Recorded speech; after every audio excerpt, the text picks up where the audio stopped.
Hello, I'm Laura from Foxtecc. If you want to quickly access your favorite websites, adding them to your bookmark bar on your iPad is a great way to do that. I'll walk you through how to add items to your bookmark bar in Safari, and it's super easy. First, open up Safari on your iPad and navigate to the website you want to bookmark. Once you're on the site, look for the share icon at the top. It's a square with an upward arrow.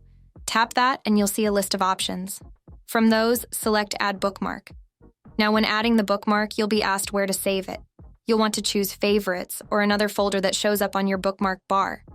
You can also take a moment to rename the bookmark if you prefer, or adjust the folder location to make sure it's exactly where you want it. Once that's done, just tap Save, and the bookmark will be added to your bar. Now, every time you open Safari, you can access that site with one tap. One last tip: if your bookmark bar isn't visible, you'll need to go into Safari's settings.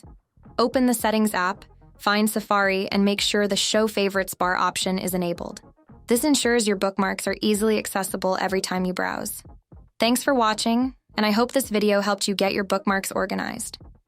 Don't forget to like and subscribe for more tips like this. See you later.